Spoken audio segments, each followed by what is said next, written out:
So in Germany, it is 9 o'clock in the morning. And today I have a very special guest to announce. It is Professor Dr. Suresh Govind, and he is a professor and former head of the Department of Parasitology, so at the Faculty of Medicine here in Malaysia. He has 30 years plus experience and has generated more than 150 scientific papers and presented more than 270 conference papers.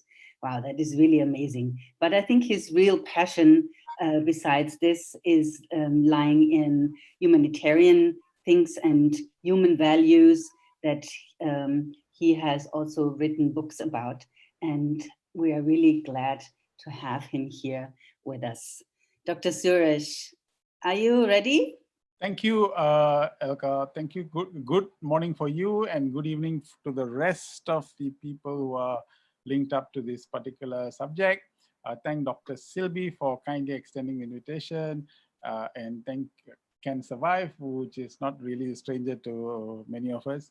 We have been quite regular at some of these sessions, and it has been really very positive, the journey of Cansurvive, and I'm happy to play a small little role in providing information and also confidence in the subject of cancer.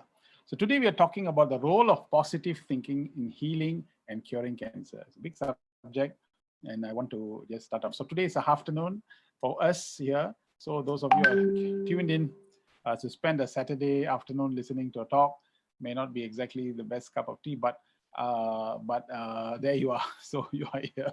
So let's carry on, and we hope that you will be able to be happy. One thing COVID has done is it has removed our ability to fly. This is a very interesting one. Do you want the mask section or the no mask section? And the guy said no mask, and is actually sitting outside the flight. So which means to say, everyone, whoever, wherever you are, you have to wear your mask, and there's no choice. We have to stay safe, and we need to be there. And this, I'll lead this subject to the topic today, so you'll know this. Do you realize you're not wearing your mask correctly? This was told to Batman, because you need to cover your mouth, but the way he wears it is quite different. Okay, so different people have different ways of wearing the mask, and this is one thing. Okay, the subject today is really about perspectives. See, this number is placed on the ground, 9, and if you stand on this side, it's considered as 6, and if this person stands on this side, it's considered 9. And you can keep on having arguments and arguments and arguments, but it depends on which side you want to stand. So like that, there has been a lot of contradictory findings with regard to the role of positive thinking in healing cancer or curing cancer. A lot of evidences is pointing out to both the facts, both the truth, that there have been studies showing no correlation at all. And of course, there are studies showing yes. So I'm going to spend half of my topic time today to provide you the scientific evidences that points out to these ideas, and then the remaining half to suggest an outcome, which means it's an action plan, how to remain positive. That's the most important thing. I mean, you can have the theory of positive thinking, but if you don't know how, then that's another problem. So we don't talk about failure here. We call it deferred success. That is a school of positive thinking. So we don't say nobody fails here, but we call it deferred success, which is a very powerful idea of positive thinking. A lot of scientists also believe that when you keep on saying positive thinking in terms of cancer, people believe that this gives a chance for those cancer victims to that cannot positive. I think that's not how to do. You keep on having more and more positive thinking, you're more better predisposed to helping you. So this is the staircase towards positive thinking. You start with I won't do it at all. And then you try, but you say, I can't do it. And then there is a yearning, especially if you just join, let's say, Cansurvive, and then you get inspired. So there's, I want to do it. Then, of course, you go up to, how do I do it? And then I will go to the, I'll try to do it. Then I say, I can do it. And then I will do it. And yes, I did it. So it's a climb up here now. So it depends upon where we are in our ladder. So some of us can be here, some of us can be here. So it depends on where we are. So the way of positive thinking is that it must enable us to keep climbing until we get the point where, yes, I did it. So it is a continuous journey. It's a continuous process, and it is not an end. It's a means. Positive thinking is a means. Okay. So a 2004 study reviewed, pooled the results of many well-designated studies of cancer patients getting psychotherapy. With more than 1,000 patients in the final results, no effect was found on survival. So this was stated by American Cancer Society. There's no effect. So the study really did not show any correlation. In 2010, the largest and best designed scientific study was published. It looked at nearly 60,000 people who were followed over time for a minimum of. This careful study controlled for smoking, alcohol use, and other known cancer risk factors. This study also showed no link between personality and overall cancer risk. So there was also no link between personality traits and cancer survival. Okay, so these are all very big studies. It's not simple. It's 60,000 people over a period of 30 years, and they came to the conclusion that character, personality, and all that has no bearing at all on the cancer risk. And this was a study done in 2010. In 2007, other researchers also looked at previous studies. They found no randomized clinical trials set up to look for survival. This means that one group could have many different enough to affect the results. And Spiegel himself repeated the 1989 study with a new group in 2007 to see if results would be the same. And he reported better quality of life among those who took part in this group, but this time there was no difference in survival. All right, so right now I can close this chapter and quickly tell you, I'm very sorry to tell you that positive thinking has no role to play in cancer healing and prevention. And I can end this subject here and now, because some conclusive studies have really shown that really they can't put a finger or can't really put a underline the real issues pertaining to those. However, treatment is available to deal with these feelings. So most important is now, American Cancer Society wrote another article, and this time this study focused on the feelings. An important part of coping with cancer diagnosis is recognizing emotions and feelings, according to an article by the American Cancer Society. Treatment that deals with our emotions and relationships, sometimes called psychosocial interventions, can help people with cancer feel more upbeat and have a better quality of life. So the table is a little bit tilting here, and here is another study that shows that emotions are very important. So this is a nice cartoon to show there's no limit to your potentials once you engage a positive attitude. So I can't, I wish I could, I might do it, I think I can, I might, I will, and then you hit it strong and you just go towards I did it. So this is a very nice to tell you this. Now in 2014, I think this is the time where, okay, let me tell you. As a researcher, I'm a scientist myself. I publish all these papers and looking at things. I'm also doing a very extensive colorectal cancer study now, extensively looking at different models and so on. For me personally, if you do a study, okay, if 30 or 40 people you put inside there and you show statistics. But for me, if 1 or 2 persons actually come out of it, I'm very interested to know how that 1 or 2 comes out. So this is what my interest is. It may not be scientific, because significantly, if you look at numbers, it might not tally, but the key point is how did that 1 or 2 change? How did that 1 or 2 make a difference? So this is where I like to come from. And this is another book that actually provides evidence. Jane Ashley was diagnosed with stage 4 rectal cancer in October 2014. She lives in Middle Georgia along with her husband. She enjoys photography, walking, and gardening. Her book, Cancer, The Light of the End of the Tunnel, is a 2017 Georgia Author of the Year winner and is available on Amazon. Now, this is some parts of it which I think is very critical for us to understand the positive thinking. While I know the realities of my stage 4 diagnosis, I choose not to focus on statistics. I always imagine myself as being among the smaller percentage of patients who survive. Why do I do that? So that I'm not anxious and can sleep well.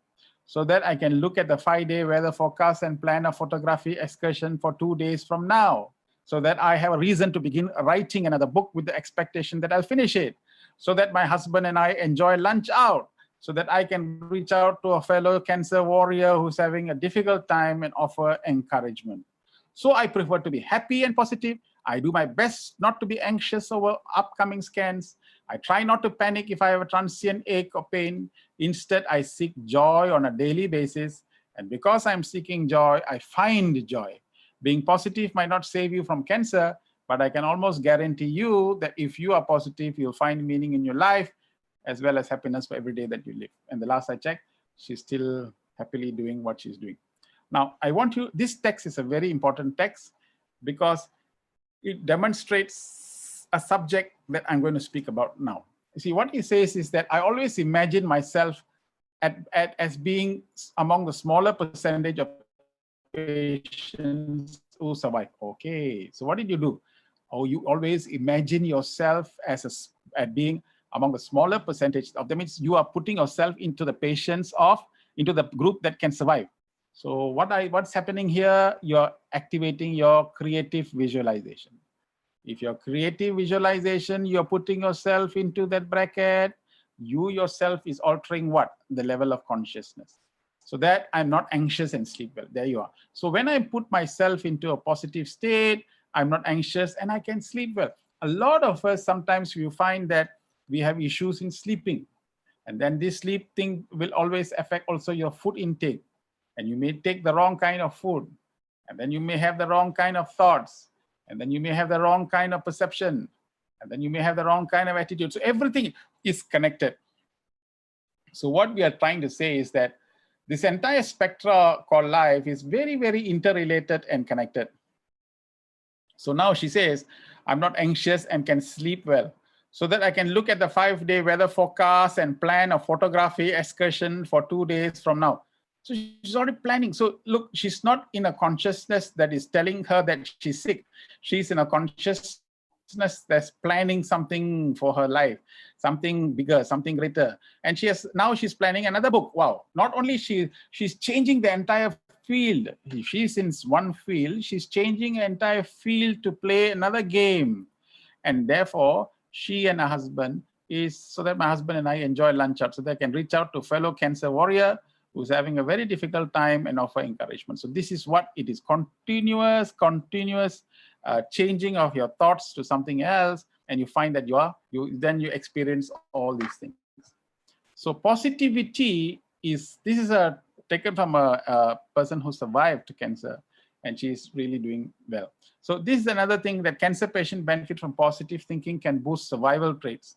Positive emotion could be of great help in fighting cancer, according to this new study. Why I was interested in this is because I don't know whether you know these people. The first one is Donna Eden. She's the one who wrote Energy Medicine. She had a heart attack at the age of 28 and suffered a whole series of diseases, including asthma, sclerosis, and everything else. And she was almost on a wheelchair, and she was going to become very, very, very sickly.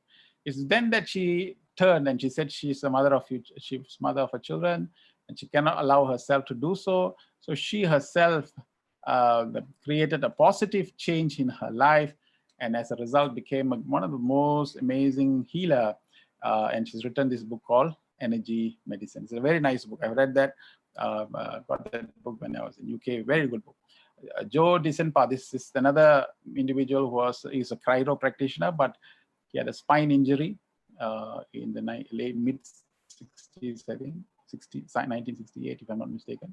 And then that injury really, he was really in a bedridden position. The doctors all said it was really bad, but he decided not to go for any operation that was prescribed. He had lots of positive thinking, positive thoughts, and in 10 weeks, which miraculously even doctors could not, was very surprised, he bounced back and started working as a chiro practitioner.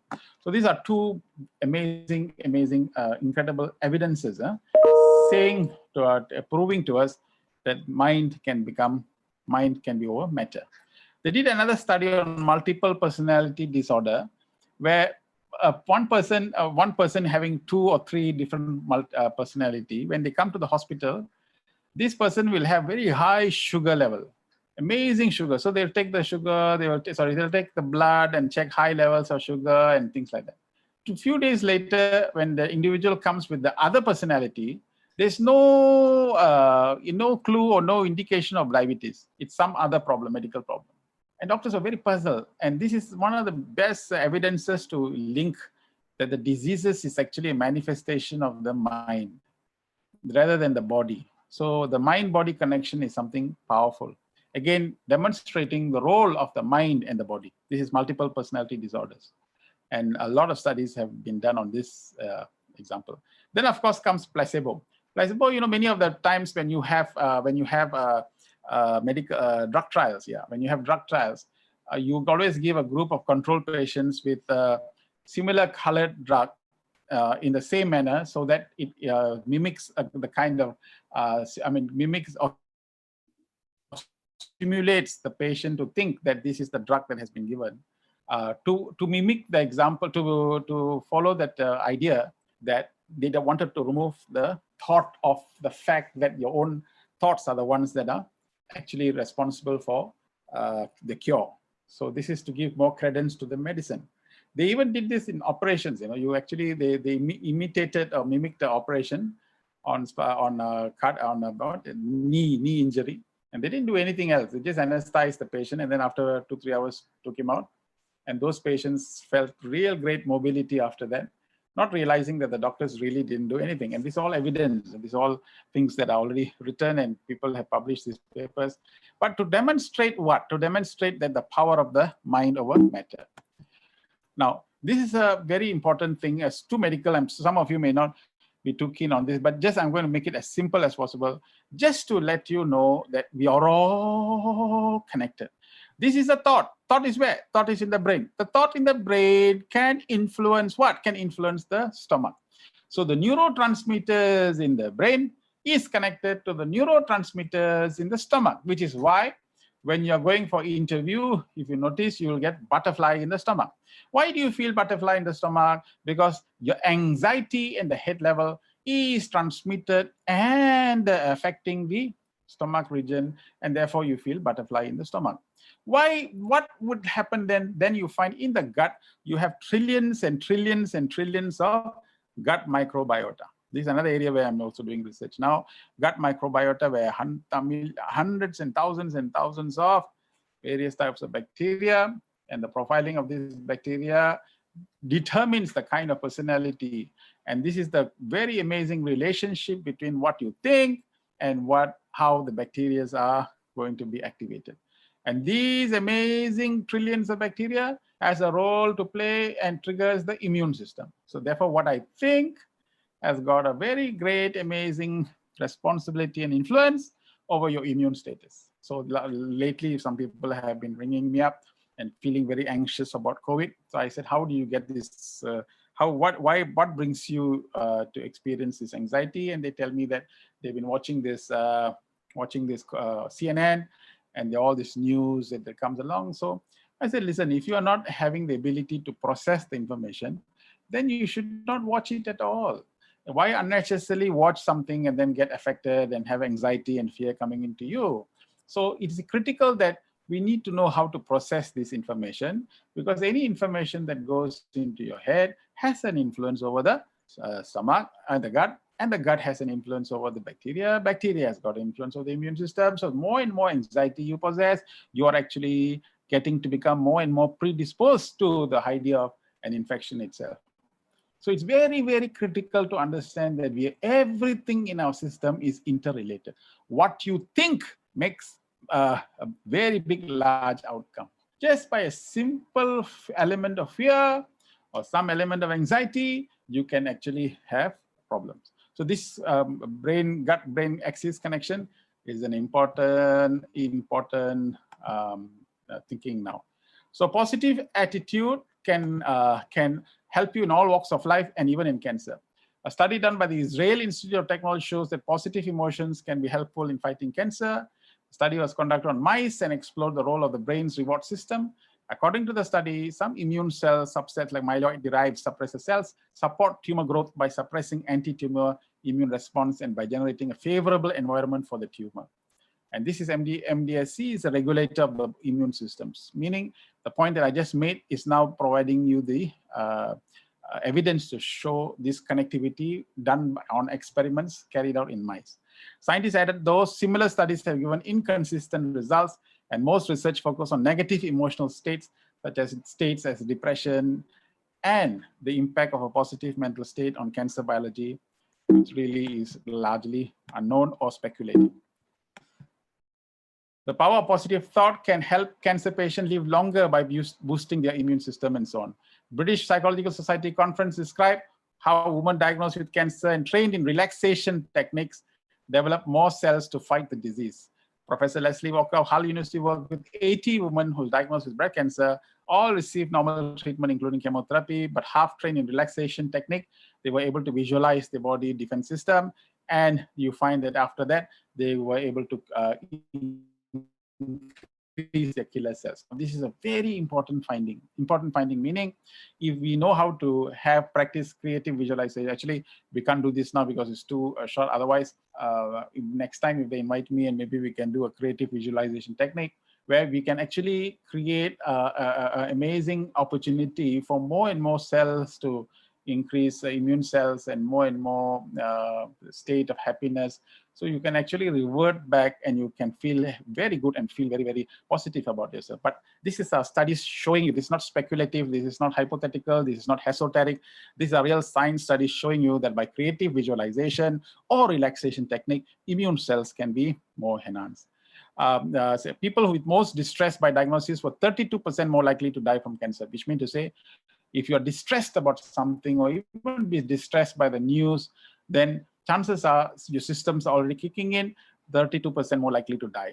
What does it mean? It means that it is important. So, okay, yeah, it's all nice, good in theory, but again, how do you make it happen? Okay, this is the point that I'm going to be. The point here is that it's all easy for people who do not have something of this nature to talk positive things, but those who are going through, you know the difficulty and you know how hard it is. So we will come to that, and that's one part of this presentation which I will tell you. Here again, they showed a very big study from between 1994 and 2008, where they did a big study, and the researchers looked at record, looked at the link between mental distress, and they asked these 12 questions to assess whether people have symptoms of anxiety or depression. They divided this entire study according to age, sex, body, smoking, alcohol consumption. And they showed that people with highest levels of mental distress compared to those with lower levels of distress was more likely to have died from colorectal cancer, prostate cancer, pancreatic cancer, any of these diseases. So when you have a mental issue, so all these studies is just clearly linking. The point here is that cure or helping to recover largely comes from the power of will as determined by the mind. There's also this big, huge book where this did on the miraculous recovery from cancer in a book from 300 patients. And they showed that though they did a big study on these 300 persons who recovered miraculously and classified their attributes and found that the willpower, positive mind has got a very large contribution towards this. And the book's title of the book is Spontaneous Remission. And that was something that came by as well. So these researchers say finding could be important in advancing the understanding of the role of psychological distress in cancer causation and cancer progression. They say results show that psychological distress predicts the chances of death from certain types of cancer. Sensitivity of mental distress is a predictor of death from cancer is low compared to smoking or obesity. However, they say psychological distress could be considered as one risk factor to take into account. So definitely it's a risk factor. Here is another study that showed that over 40 that men suffering from severe anxiety was more than twice as likely to die from cancer. Okay. Animal studies, mice with cancer was more likely to have spread of cancer to other parts of body if they were subjected to prolonged stress.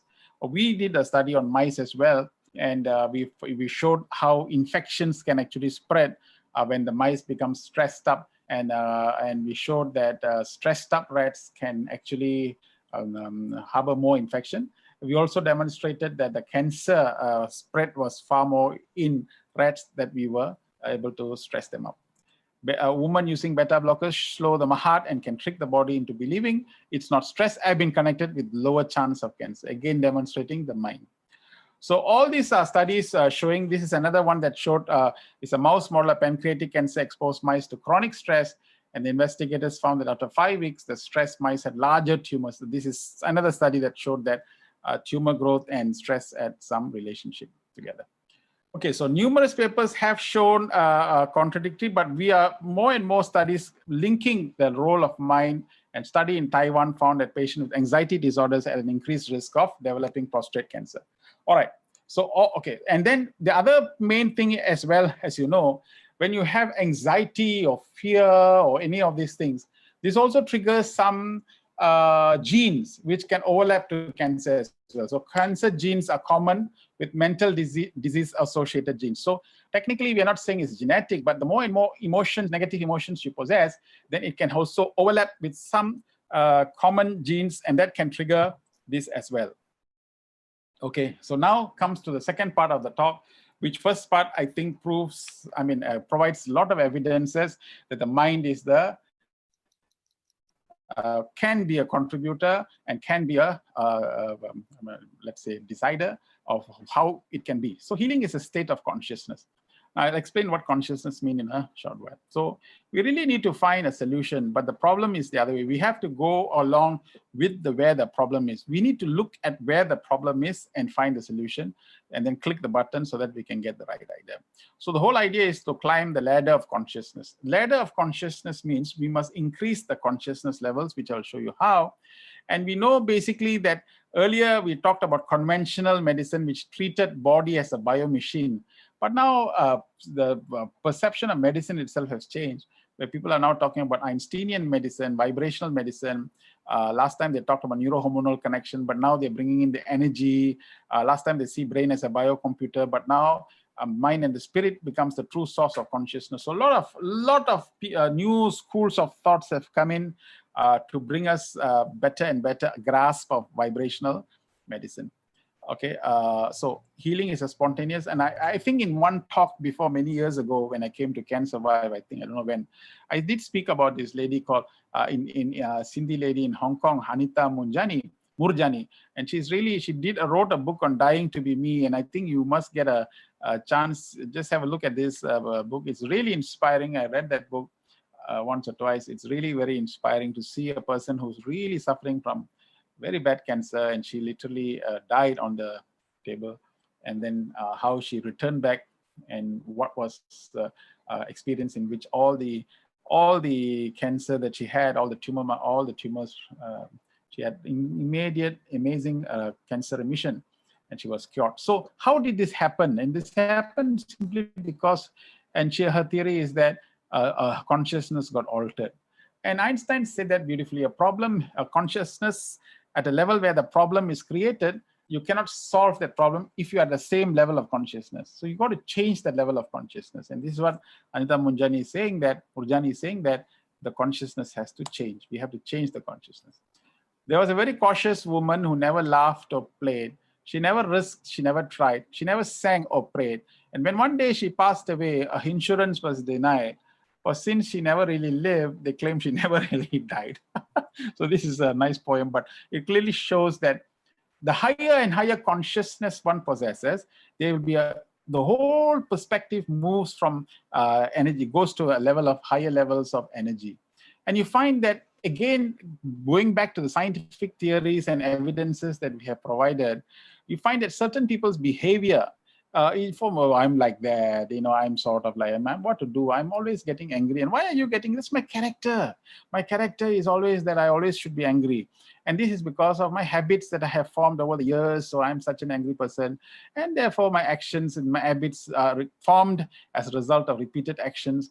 And these actions come about because of repeated feelings, and all the feelings come back from the thought. So really speaking, the thought is the single most fundamental unit in order for positive thinking.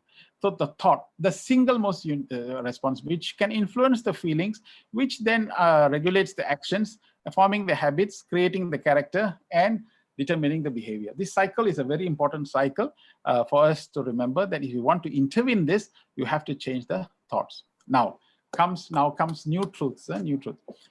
Science, your body is too acidic. If your body is towards this side, the pH scale, you find is too acidic, and we need to go towards alkaline. And many people for long years always thought that the real reason is food and drinks, which is true, we cannot deny that. Acidic food will create that. alkaline will with more vegetables and fruit. And many people confined that theory towards food intake, not realizing that one of the most important contributor of acidity and alkalinity is your quality of your thoughts. If your thoughts are angry, agitated, restless, panic, fearful, okay, then your body will move towards more acidic.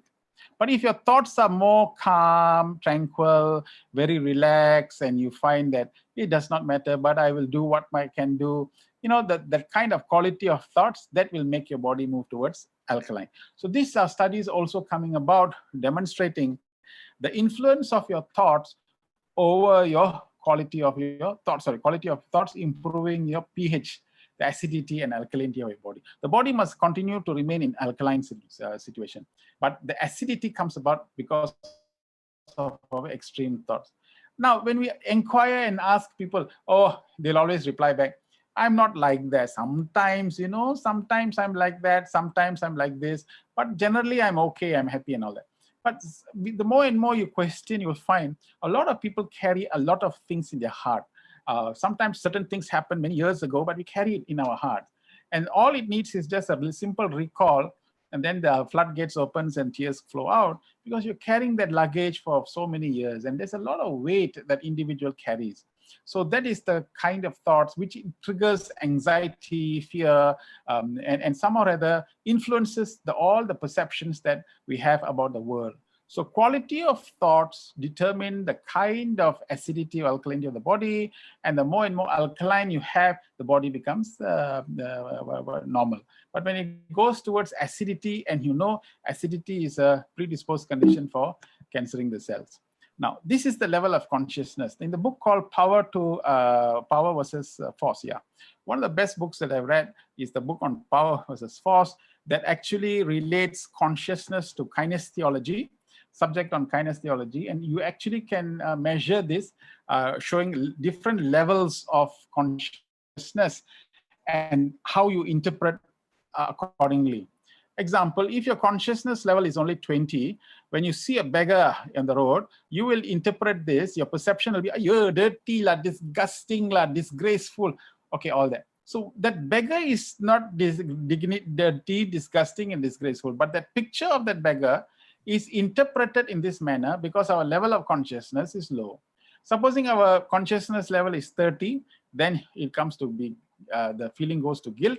Then your perception will be, you should be blamed for his present circumstances. You should have worked hard. Why you don't work hard? Okay, that is your 30. Then you can come to 50, means you have a feeling of hopelessness, evidence that society cannot do anything about it. It's really hopeless situation. A lot of beggars are in the street. So that gives you that feeling. 75 is when you have a grief session. Looks very tragic and forlorn. 100, when your levels are a little bit at 100, that's when you start to feel fear. So when you feel fear, that's when you have threatening social means. That means to say, I better not go so near, you know, he might rob me. So that fear which we emit out is a result of our own level of consciousness. 125 is desire. Why doesn't someone do something? You want to do something. Why can't someone do something about it? 150 is angry. He could be violent or angry at system. So because our level of consciousness is that, the same picture interprets us as differently. Then at 175, this so embarrassing. I wish that people can be removed. What will foreigners think if they come to our country and see like that? 200 courage, begin to wonder if he can do something about it. 250, our levels are going higher now. Neutrality, that's his style.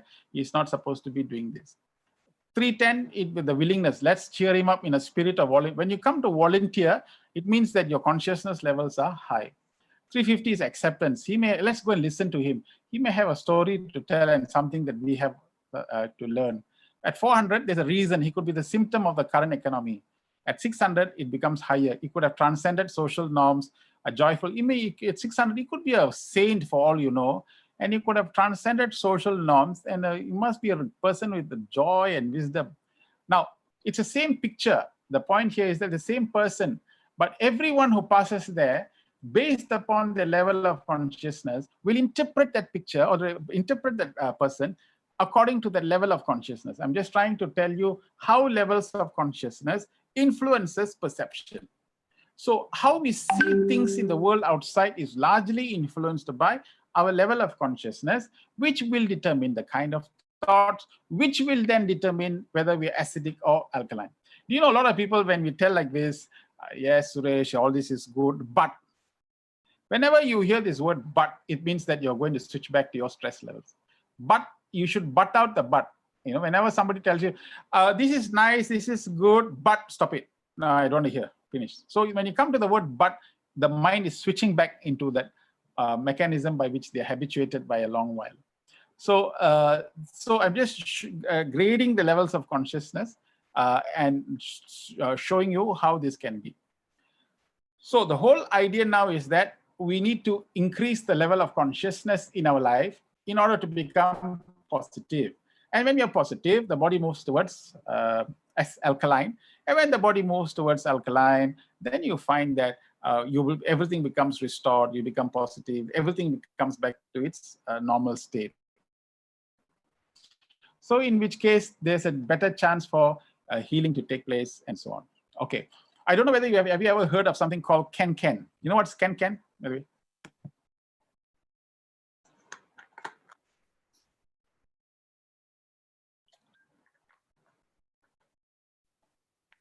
Okay.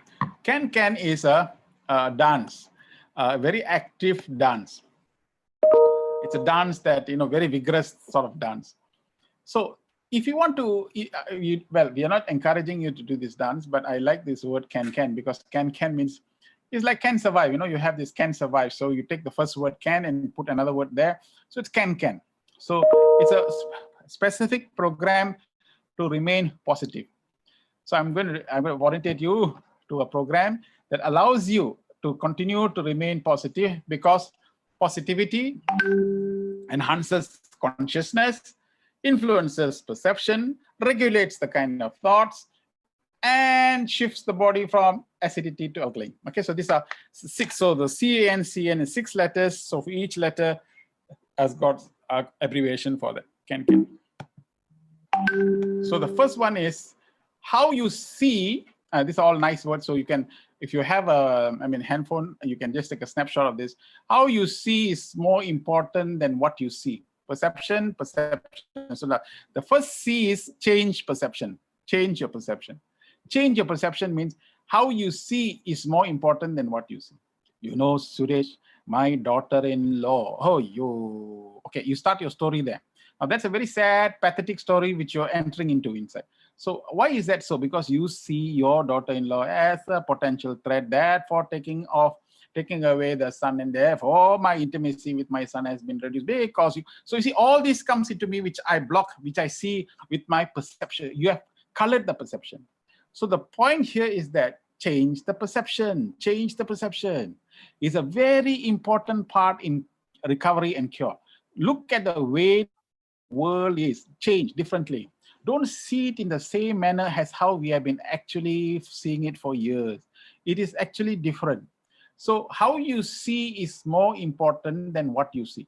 So next time you want to make a complaint or you want to say something negative or say something, look at the way you see it. Change the perception. In life, you see with the left brain and the right brain. Left brain always see things logically. Right brain always see things creatively or emotionally or symbolically and all that, or romantically. All this comes from the right side of the brain.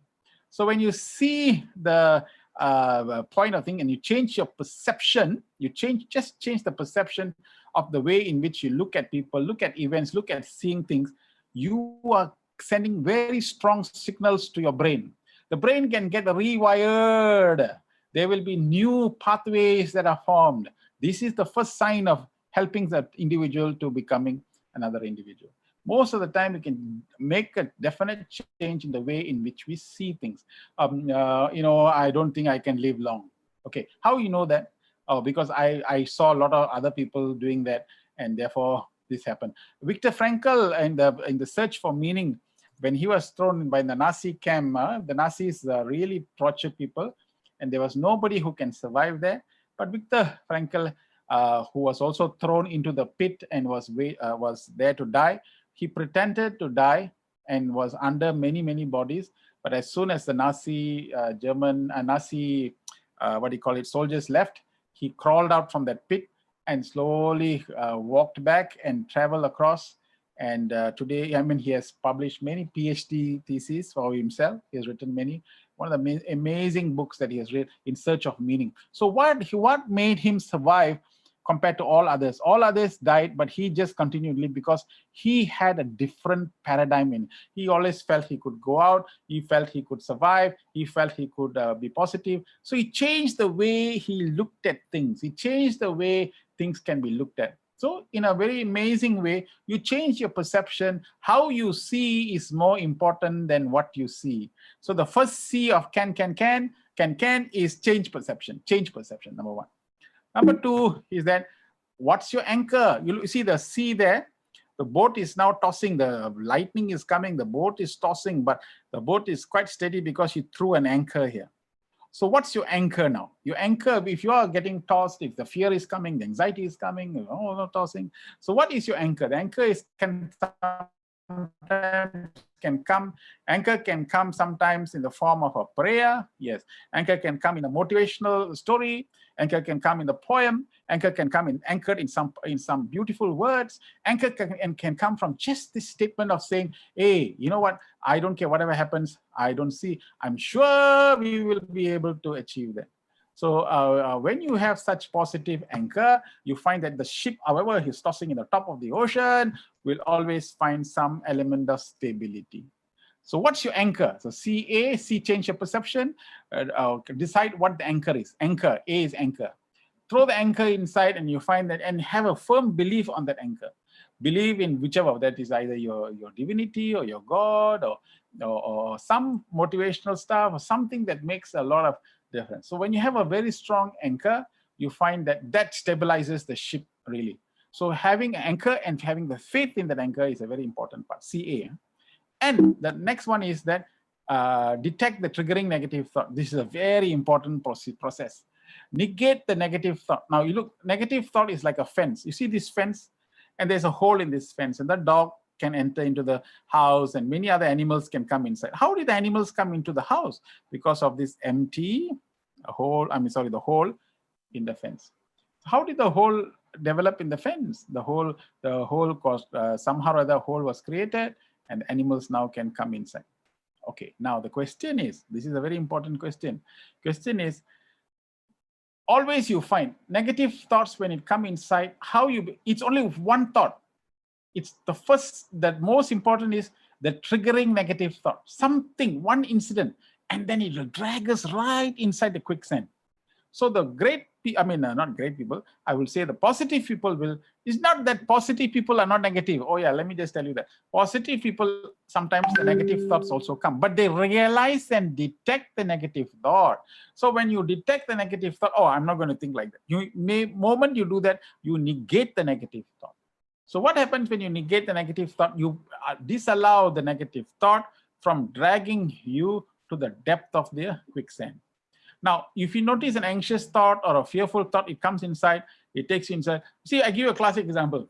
I just need to see the CNN, some TV program, and then that tells you the COVID is very high, what's going to happen, job market very low, then how am I going to get the what posting job is not going to be, how am I I've got children, how will I look after the children, when they got institution, I got to where am I going to, I can't even go out to earn because of the COVID, how it will happen in the society is going well. See, it's going on, and I keep on, now once I have this train of thoughts, I keep on harboring those thoughts for a very, very long time. I keep on thinking about things. So although I'm eating my food, I'm doing other activities, but these thoughts is already the real tape is going on. Whether you like it or not is switched on. So when you're sleeping also, you toss and turn, you don't have good sleep. So when you get up, and sometimes you may forget about it, but you have triggered it. It's inside your subconscious mind, is going on and on and on. And that anxiety and that fear and that anxiety and that fear, all, and then the body from the pH level goes on slowly to become acidic level. So it goes on like that. Now, if it was a mosquito, you can beat it outside. But unfortunately, the mosquito is inside our head. How do we stop that? So the great thing is that detect the first thought that comes in, the triggering negative thought. COVID stop. Listen, okay? Let me just let me give my peace of mind, let everybody be safe. Okay, finish. You don't think about it, because I don't have the ability to make sure. So I stand by the riverside and watch the flowing river. I don't get involved in it. So I negate the negative thoughts. It's a very important part. So C, change perception, anchor, and negate negative thoughts. So you took care of the first can. Now comes the second can, is that clarify your direction, because you need to have the second C is clarify your direction. What does it mean? You mean the compass is in your hands. You decide now. We must decide what we really want. Others can tell us many things, but what is it that we want? Are we interested to be positive? Are we interested? Okay, so if you're interested, then refuse to be negative at this moment. From this moment onwards, refuse to be negative. Refuse to feel negative for other people. Refuse, clarify your direction. Doesn't matter. Okay, I'm going to be, from this moment, after you hear what is being said now, after this, when I switch off, from this moment onwards, I'm going to all the time be positive. Okay, I'm just going to be positive. I'll manage this way. Nothing to worry. Nothing is going to bring me down. So clarify your direction by holding the compass in your hand and look at the compass and decide what is the direction that you want to go. So this is a very important point, because if we just allow other people to dictate, they will use us like football and kick us all over the place and shoot other goals instead of our own goals. So clarify, hold the compass in your hand and decide what direction you want to go. So if you want to get cured, then I am going to be positive. I don't care. I'm going to be all the time positive. I'm going to be better and better. Every day in my life, I'm going to be better and better. Every day in my life, I'm going to improve. If you clarify this direction positively, enthusiastically, and you believe in this, then it starts to work for you. So clarify that direction. That's the second C. Third one is the second A. The first one was what do you call it? What was the first one? Second one is abundance. Yeah. First one was it? Forgot. Can you all remember what was the first A? Anchor. Yeah, sorry. The first one was anchor. Second one is abundance. Abundance is not something we acquire. It is something we tune in. Who said it? Winder is one of the most motivational speaker, really my own favorite person, Winder. And abundance is not something we acquire. So simple. You want to change impossibility to possible. That means if you have, from this moment you feel that you are full. A lot of people think money is, no, if you're you feel wealthy in your heart. You feel totally in abundance, totally feel happy, totally feel joyous. You are not at all going to whine, and you're just going to be positive and strong. And if you can fill your life with abundance, you drop impossibility becomes possibility by removing I and M. That's all. There's two letters in impossibility. Remove that, you become possibility.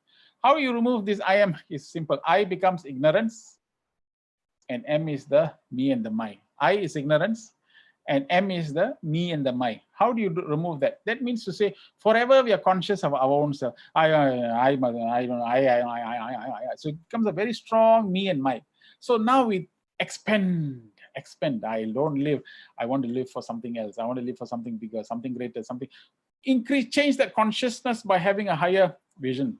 Drop the I and M. You find impossibility becomes possibility. So abundance is a state in which we can say that from this, how do you know that you're experiencing abundance? Very simple. I'm always happy. I don't need to complain about anybody. I don't want whatever little I have. Yes, I give whatever I can. So if I turn myself away, then that's it. I have got this amazing capability to feel abundance in my life. And the last one, the N, is that this is how the body is. You see, this is last time the body was thought to be like that. But now the picture of the body is full of energy. It's like a beam of energy beam. And last one is love. Now, LL is, nourish love. And the third N is nourish love. So many people think love itself is nourishing, but no, actually we need to nourish the love. Everyone got love, I mean, we love our cat, we love dog, we love husband, wife. Yeah, everyone has got a capacity to love, but we now need to nourish that love, meaning we need to increase the orbit of that love. Not just for my own, I suddenly feel love for humanity, love for my neighbors, love. Keep on expanding that love to include other things. This is also another way to alter the consciousness. And then slowly, as we increase the numbers, we convert that love. Last time I used it, the love used to be conditional love.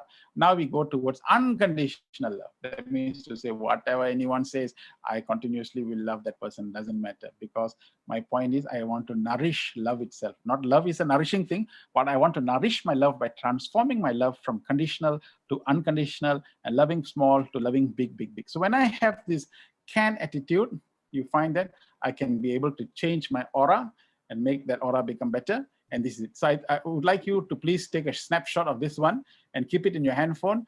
Can. So, hey, I feel down. Can. That means you quickly change. How you can? Change your perception, anchor into positivity, negate negative thoughts, clarify the direction, abundant living or live in abundance, and nourish love. So can. So from this moment onwards, you move yourself to a positive state of positivity, never sinking down in negativity, because from now you can know two things happen. Body can become from alkaline to acid, plus negative thoughts can trigger, upregulate other genes that may be can overlap with the cancer genes as well. So can change perception. So anything, now you use this as your magic words. These are your anchoring magic words. Can. So whenever you feel down, remember can.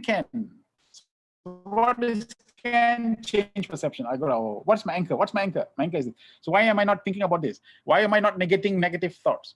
What is my direction? Okay, others can say whatever. What is it that I want? I clarify my direction, and then I decide to plan. And then today onwards, I'm in abundance. I'm not going to be a victim. I'm going to be the master of circumstances, not the victim of circumstances. I'm going to be happy, and I'm going to nourish love, change my love from loving to conditional.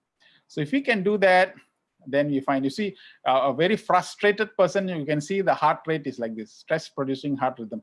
A very sincerely appreciated person, you see, supposing if I keep on telling I love you, you see, your heart becomes like that.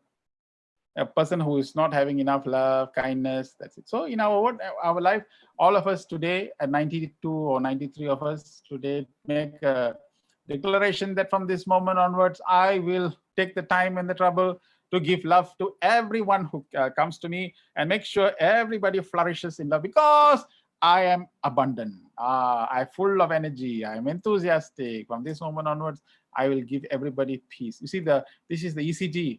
Look at the ECG rates here of a frustrated person. But look at the ECG of a person who is full of appreciation. It's very balanced. So this is the two states that you have in the Schrodinger's equation, Heisenberg uncertainty principle, sorry. It says that the exact wave and particle cannot be located at any one point of time. So in the world, is either a particle or wave. So if you're very relaxed and if you're happy, you're in a wave situation. If you're very stressed up, you go to the particle. So you can actually switch your system. Either you can become a wave orientated or particle orientated. Okay, this individual is forever stressed up. As you can see that you sit in this, I mean, anybody will be stressed up like that, but you know, when you live like that, but you can have creative visualization of a beautiful sea, and it can be stimulated. The next time I will do this for you when next time when they invite me, I'll help you to create this visualization technique. Or you can be caught in the traffic jam, and you can be very stressed. I'm not here. I've not reached back. The big traffic jam in Kuala Lumpur traffic is very bad. The traffic, I don't know when I'm going to go, and you harass everybody and spoil everybody's mood. Or you can sit calmly and listen to a very beautiful music, switch off your handphone, and be in a state of complete relaxation where you can enjoy the whole session in a most beautiful manner. You see, that decision whether you want to be a wave of relaxation or a particle of stress depends upon you. I decide what I want in my life. That comes under the clarity of direction. So all this is there. So therefore, we live in the present and make sure the past is past and future is future, but we live in enjoy the most beautiful moments in the present. So if we can look at our own family members who are present and acknowledge their existence, acknowledge their presence, be connected to them, and take more. So this is part of mindfulness. The more and more mindfulness you have, the more and more present you start living. The past and the future starts pushing ahead, and then we can do it. I want to finish up by this saying, experience is not what happens to you, it's what you do, what happens to you. It's what you do that what happens to you. So experience is not what happens to you, it's what you do to what happens to you. So the time now is exactly 3:57 at 4, so 3 minutes more. So I'd like to stop here and ask for questions if there is any. That was wonderful, Dr. Suresh. I really enjoyed your talk. One question we had, would you know what is the author of the book Spontaneous Remission? Oh yeah, I knew you. It doesn't come into me, but I will email you, definitely. Okay. That's a nice. I was Googling it if I could find it maybe, but it seems to be. Is this a bibliography? No, it's a science book. It's a science text with evidence papers and all that. If I find it, I will email it to you. Ah, okay. So yeah, then maybe it's because there are a few things that are Kyle Hirschberg. Do you know if that's the one? Doesn't ring a bell. Doesn't ring a bell, huh? Okay, never mind. So someone asks, is the creative visualization similar to meditation? Oh, yeah, it is, but not to that extent. The more and more we direct that creative visualization exercise towards getting you to become more relaxed and to see things in your mind in a more positive manner, and then that is a different thing. There are many different ways of meditate. Meditation also can include this, but this is some techniques in which you can easily do it anywhere and you be calm and it's, yeah. Okay. Then someone said there is a fine line between denial and positive thinking. At times, denial will also affect positive action. Could you elaborate on this? Yeah. So sometimes in certain place, denial means we don't want to accept that reality. And sometimes when it is in denial, you're fighting your system. A lot of things can happen like that, where you deny it because evidence outside proof that this is the case. And so everybody has conditioned us to do that. So we already set in our mind that this is going for a disastrous reaction or disastrous result. Therefore, we live in that denial. But the most important thing in this whole thing is that acceptance is a very important aspect of it. The moment we accept, a lot of our cells and body will start to respond to us. Because don't forget, a lot of people think brain is confined to the brain, to the head. Most people think brain is your brain. Actually, the brain cells are all over. The whole cells, the trillions and trillions of cells, have the memory as well. And they all have memories as well. This is the reason why you notice they do the lie detection test. When you do a lie detection test, your muscles know the truth. Did you go there? No, the muscles. So how did the muscles know the truth? Because they are the storage of memory and storage of information is all found everywhere. We must move away from the conceptual thinking that this is a framework of a body with tissue. But if we can go back to that model that I showed you, that we are a holograph beam of consciousness, energy consciousness permeating, and every aspect of the body is interlinked. Today, science is finding that out. Medical science is showing and proving the fact that last time psychologists will never speak to neurologists, neurologists will never speak to immunologists. Today, you have the subjects are merging and they call it psycho-neuro-immunology. All three branches are mixing and merging together. What does it mean? It means that there are overlapping boundaries, borders have become fuzzy, everything has become almost going towards that oneness. So we must accept. Acceptance is a very crucial part towards cure. Okay. Mr. Lee is asking that Dr. Joe Dispenza did research on spontaneous remission after his healing, and he wrote a book, Evolve Your Mind. If this is the book you mean? Yeah, possible. Yeah, that's right. Ah, okay, great. Prema is asking how to control the stress at workplace. Actually, to be honest, now, the Discovery Channel guy, have you ever seen a Discovery Channel where the eggs are being hatched in the eggs of an eagle is being hatched and you can see a slow motion of the baby eagle coming out? Okay. We have watched beautiful shots and scenes of egg hatching and so on, eagles and all that. Now, how do you think that happened? That happened because a photographer decided to go right into the middle of the jungle and create a platform.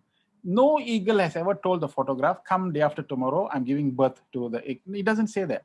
So the guy goes there for weeks for putting it photograph like that, and he has to focus on that eagle's eggs, and he cannot munch anything, no handphone, nothing. He doesn't know when it's going to happen. He just waits there painfully, without his family, without his friends, without all his, just waiting for the moment to be captured so that the whole world can see. You think that's not stressful? That's a very stressful job. A neurosurgeon when you're with your wife and suddenly his telephone, doctor, you have to come, doctor. Why?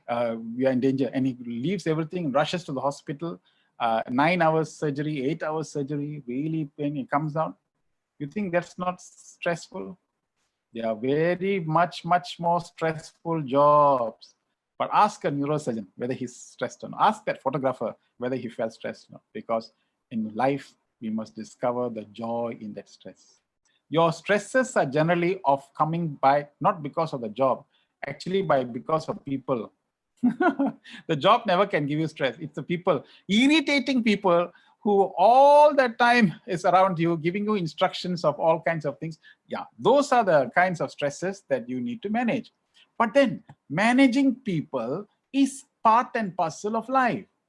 My point in life is, if you are supposed to meet someone who's supposedly to be a person who is giving you all the pain and pressure of your life, then in our healing process, you also help to heal the relationship as well. So when you start sending out vibrations of peace and love, doesn't matter, you find slowly changes takes place. So the whole point is, we must not think that cancer is something that is inside this body. Anything unpleasant or toxic that is happening to you, we need to definitely show that healing energy to everybody. That healing is, so how do you do that? You must come to a higher state of consciousness, alter the state of consciousness to a higher level, and give peace and love to everybody. That's what we do. Then the job doesn't become stressful. If you find this job stressful, believe me, find another job, the same stress will follow you. So the whole idea is that we must make sure we discover ways and means of dissolving your stresses. There you go. Yeah, I think this is really great. Discover the joy in the stress. Yeah. So, yes. Suganti is asking how to create abundance in our life. So we must ask ourselves, what is it that we are lacking? If you pull out your lungs, it can cover a tennis court, you know. If you pull out the vascular system, it can go around the circumference of Earth. There are so many, in the brain cells are so much that it can go up to the sun and come back, it seems. That's the number of cells that we have in our body. Trillions of cells. There's no lab, there's no handphone that can calculate the total number of cells that you have in our body, that number of cells. So we are already filled with abundance, Every day, 50,000 neurons die and 50 new red blood cells are formed. Our cells are continuously creating, dissolving. We are a huge mass of a miracle. We are really the walking miracles, frankly. So the whole point in life is that we are already filled with abundance. It's just that we don't realize we are filled with abundance. We don't realize that. How do we realize that we are filled with abundance? It's only when we start to realize many things that in our life we have taken for granted. You know, to have the ability to smell the fragrance of a rose is really beautiful. Is to go and see the mountains and just get lost in the rapture of the mountains and the beauty of the nature is incredible abundance. You have loved ones around you is an abundance. Just looking at the way your dog runs to you unconditionally despite the scolding is abundance. Every minute that God has given us or the Lord has given us in order for us to live in this beautiful world is abundance. We are filled with it. It's just that we don't feel it. We are actually very, very wealthy people. Very, very wealthy people. But we are sitting on top of a huge, big treasure chest of money and then continuously beg in the world for happiness and peace. Oh, I want peace, I want peace, I want. But we're already peaceful. We just need to develop that attitude to develop that. That's all. Wonderful. So we have, is it mirroring when someone negative sees another as negative, but not himself or herself? Yeah. To avoid or how to help the person? Anything that you see negative in the world is a result of ourselves. That's all, finished. This is the conclusion. If I can see something negative in the world outside, something is not right with me. That's it. This is the conclusion, which means to say, even something negative happens to me. Let's say a car accident, I got knocked. Somebody came and knocked me. This must be a beautiful occasion because had I gone earlier, further up, I could have been involved in a bigger accident. So lucky you stopped me from having that bigger accident by having a smaller one. So the issue here is that in every situation you find something positive and be happy about it. And you look at people also, look at circumstances. That means the moment I decide, from this moment I want to see everything positive. That's it. I have got no problem. I give you a good story. This is a nice story. This girl came to this Chinese doctor and told her that my mother-in-law is very bad and she is always insulting me and irritating me. My husband is not here. Can you please make some portion in which I make some portion and then I can give it to her and she will die. And when she dies, I'll get liberated. What she said. The medicine man said, listen, if you do that, have you had fights with your mother-in-law? Yes. If you do that, they will suspect that you are the first one. If she dies, they're going to catch you. Don't do that. I'm going to give you this portion in small amount. Every day, you make sure you cook the food yourself and you feed the mother-in-law every day.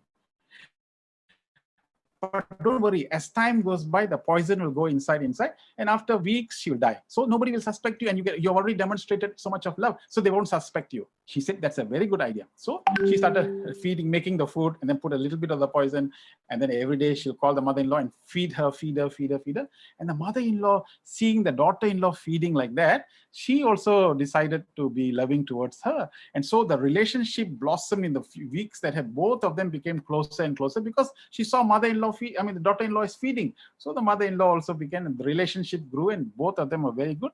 After 6 weeks, when they were so close together, she ran to the Chinese medicine man and said, sir, please, sir, is there any poison anything you can give so that I can take out the poison from my mother-in-law? She's such a wonderful lady. She's such a good person. I missed the point. Please take this poison out. So the medicine man said, no, I never put any poison. It is actually a nutrients that I have given you. I just wanted to demonstrate to you that if you give love, the world will give back love to you. That's all. So the whole point in life is that healing is all about continuously feeling the positivity and giving everything as that kind of thing. That's how to remain positive. Maybe Sue's comment is also tying into this. When one is at a different consciousness level to others, does it mean we automatically draw to others who have similar conscious level and will repel others of lower consciousness? Yeah. So the question? The question is, if you are on a higher level of consciousness, will you automatically draw others to you with a similar consciousness level, or do you repel even people with a lower consciousness? Yeah. So the lower level of consciousness people will find difficult to be with you. So they'll move away. So they won't come with temptations and all that because you are orbiting at a different level. So they said, this guy is a different. So they'll move away. Eagles will attract eagles. Sparrows will attract sparrows.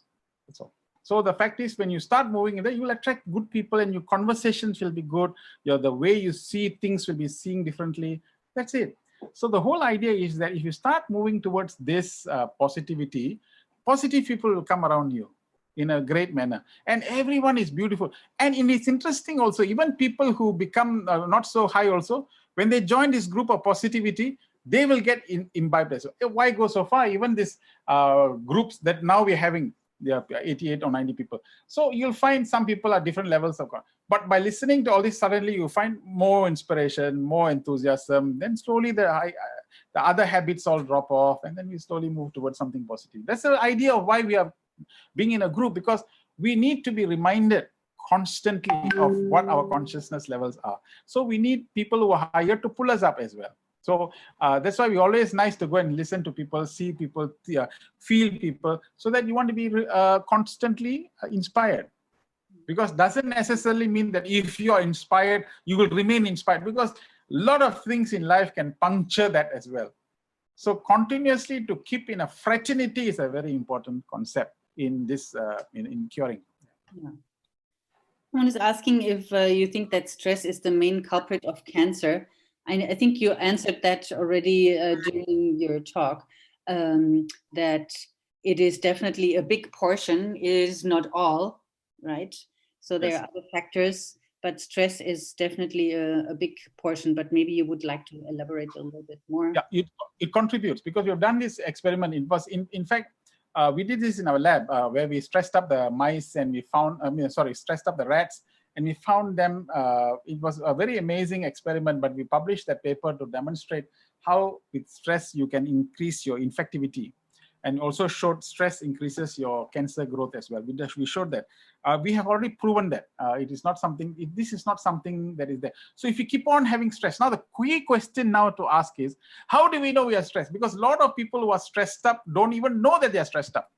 I've had a PhD student who I asked them to go into the colorectal cancer ward and ask people, do a survey and ask them whether they are stressed up or about any matters. He came back after some time and said, none of them said they are stressed up. So then I looked at, what did you ask? So he said, I've asked the question whether, are you stressed? So of course everybody will say no. So we changed the question.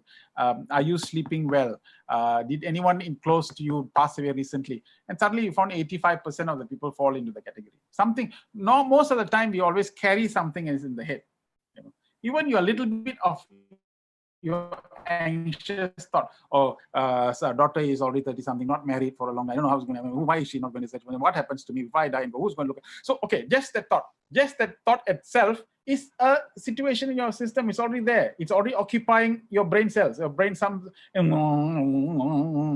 the fact that we are not thinking about it does not mean that it's not happening there. So it just is a question of shifting consciousness.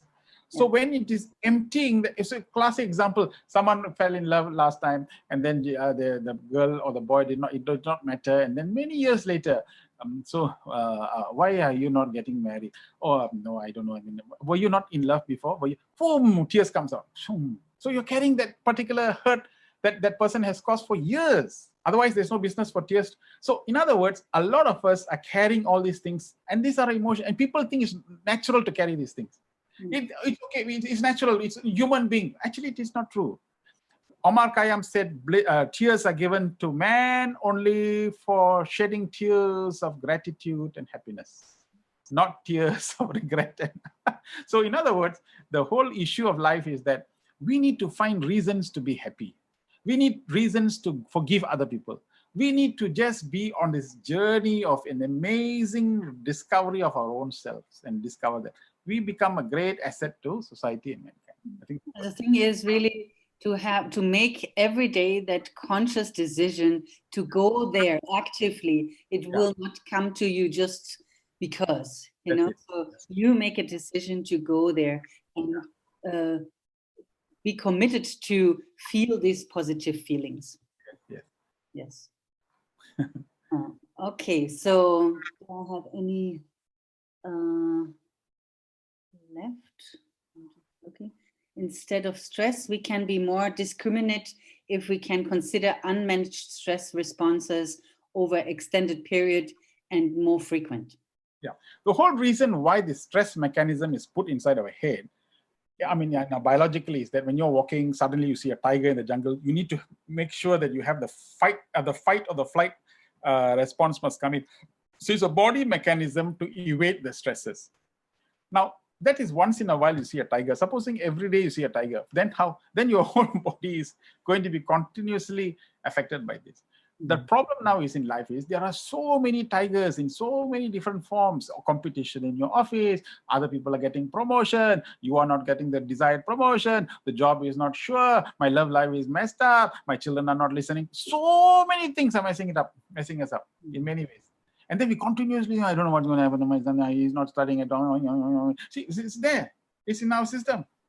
So when we are continuously thinking about these things, we are actually bringing it all up. Now, don't forget, your body doesn't know that. Your body is already reacting. Why go so far? Even you watch a TV serial, you know, the TV serials that people watch, the family drama and soap operas and all that. And then there are some people in some cultures are so engrossed in these characters, and then it continues tomorrow, it continues next week. So you're looking at this person, and the body doesn't know whether this is a TV serial or not. You are anxious. As far as you are anxious, your anxiety is kicked in, finished, full stop, period. So this is, the body gets to become predisposed to this situation. So the whole idea is that in our life, we should be happy. That's why 364 days, we are not happy. So 365th day, we come and say, happy birthday to you, happy birthday to you. Because we know, so happiness should become an integral part of one's life. Yeah. And we should search and be happy for it. Actually, you don't need to search. We can be happy. You decide at this moment, this very moment, we can let go. Okay, that's it. I've decided. No more. I'm not going to worry about it. That's finished. Yes. So Yoga is asking, the rat study shows the impact of stress on tumor growth and infectivity. Can you explain the science of thought, stress, and how it affects us at a cellular level? Yeah. At the cellular level, when whatever said and done, a thought is the mechanism that upregulates and downregulates genes. Gene upregulation and downregulation will influence the uptake of minerals, nutrients at the cellular level. And therefore, your cells, whether it's going to be robust, whether it's going to be healthy, or whether it's going to be depleted, will depend upon how nicely it is there. But don't forget, your membranes of your cell have got receptors which will uptake certain things. Example, your happiness depends on your serotonin level, which is very high. If your serotonin levels are high, then you're always happy. But if your serotonin levels are low because of the diet, sometimes the diet we take, sometimes you find the lifestyle that we live makes these things very low. So when it is low, there's nothing else. When you get what am I going to be born for? I don't know, understand. Why should I live? I am not interested. I got no. Okay, when you're already operating like there's nothing to kick in. So how's this? This is going to affect things at the cellular level because your cells don't have any mechanism for maximizing or optimizing nutrient intakes, other stuff and things like that. The mitochondria energy levels will be affected, your cellular, all those lipases and all the other biochemical changes, all will be affected. There are trillions of activities taking place. People don't understand when you think something, there are trillions of activities taking place at the cellular level itself. With all those microprocessors, this passing here, passing, and everything is determined by your thoughts. Okay, and even therefore, the importance of making sure, the sanctity of making sure your thoughts are good. That is what positive thinking plays a very big part. Did you actually try to reverse the rat's tumors by removing the stressors? Okay, no, because we have controls. So the way of doing that is that the rats that does not have the stresses, what was the size of that tumor, and the rats that were stressed with. That's how we measure these things. Yeah, but you're right.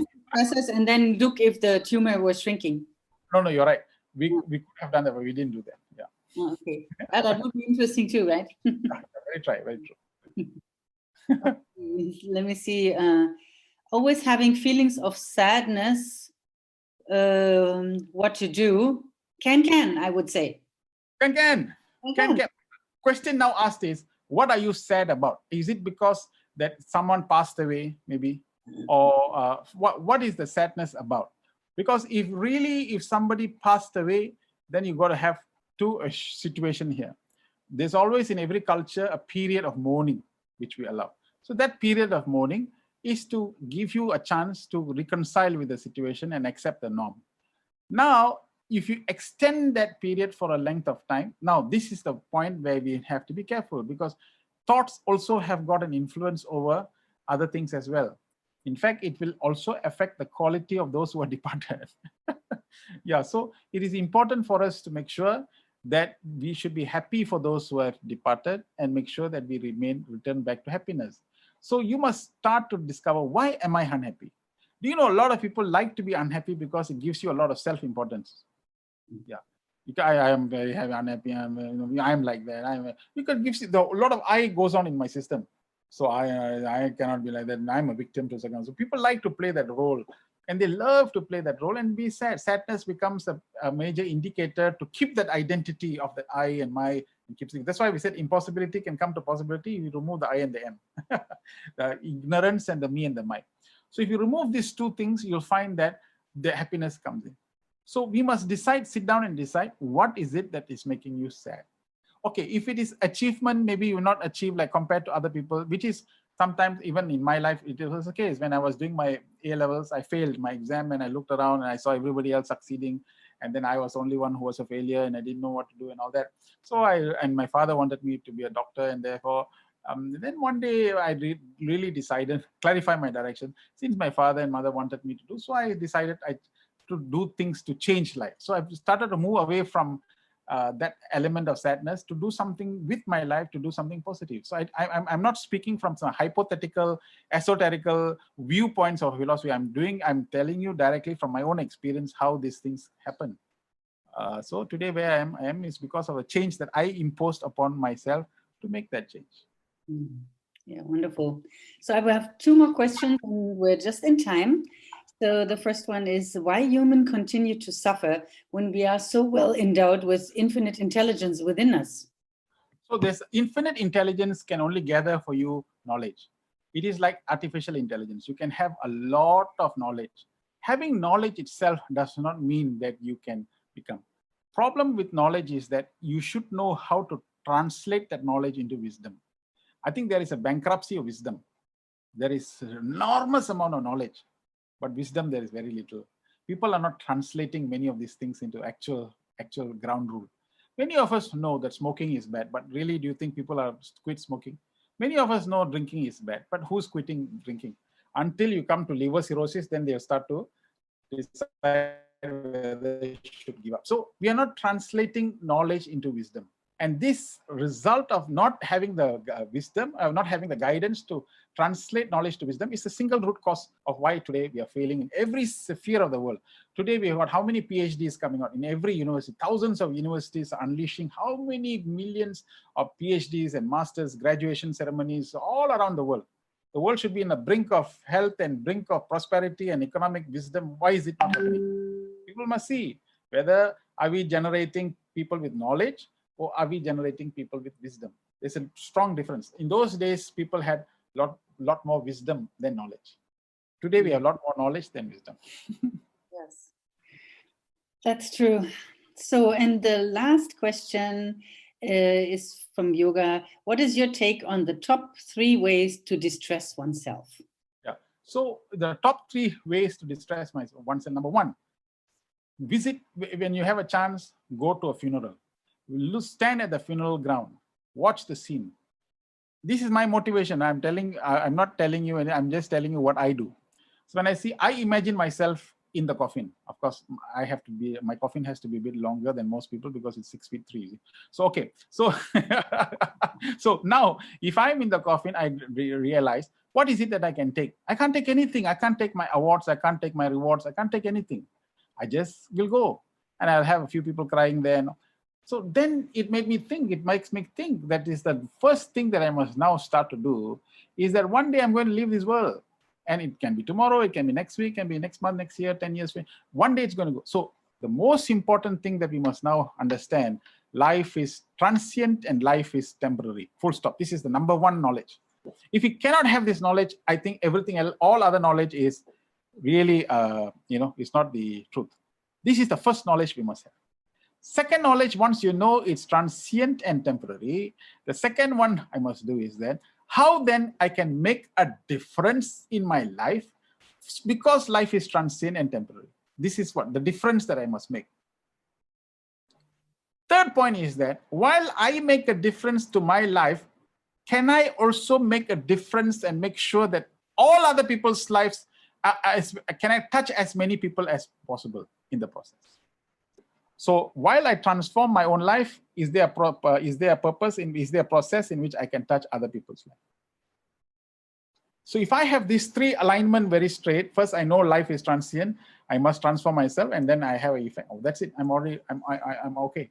Once I have this answer to these 3 questions and live my life to these 3 questions, I'm aligned. I got no problem.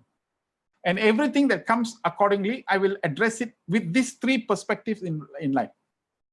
Now, then I don't move away. So someone comes and asks, throws a challenge or anything like that, I go back to the first one. Hey, listen, I rather take a challenge because life is not is transient and temporary. So what the second point is that they look, I'm in a journey and this is there. So let me see, and how by taking up this challenge, how can it improve my life? Number 3, if I take this challenge, can I improve people's life? Okay, if I have these 3 things, I will find that all the answers I can be aligned.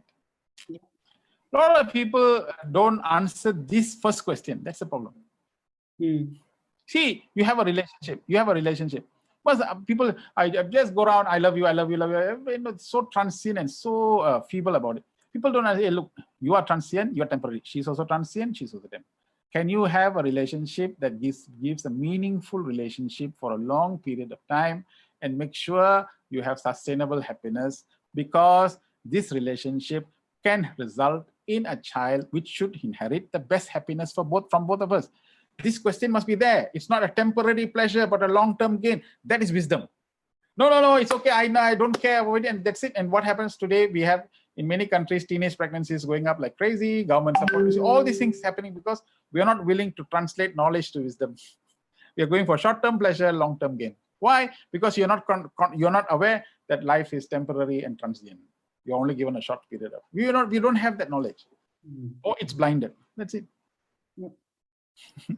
Wonderful. So you have given us so many wonderful and productive thoughts, so to speak, to really make something out of it, to move into a different direction that we would like to go, even though we have a challenging disease like cancer.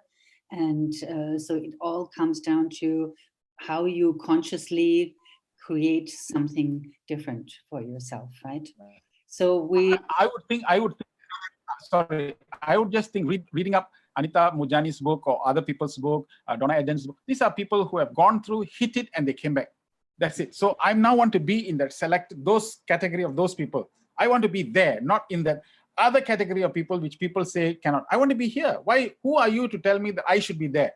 I like to be here. So I clarified my direction. You see, the C comes in there. I'm clarifying my direction. Once I can get that done, I got no more problem. Then that's what we also say. No doctor can give you a death sentence. He is not. He does not know when you really need to go. Right. True. Yeah. So yeah. Wonderful. So thank you very much, Dr. Suresh. That was a very inspiring talk. We will upload this also to YouTube. So if you have friends that could not be here live, you will find this also on YouTube. And as soon as you have given me the title or the author of the book, then I will post that underneath in our Facebook page, underneath the event. Yeah. So with that, I thank everyone for being here today. And I hope you took a lot of good things with you.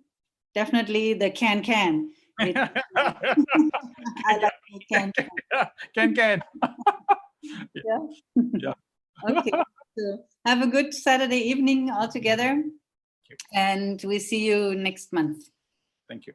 Thank you. Bye-bye. Bye-bye. See you.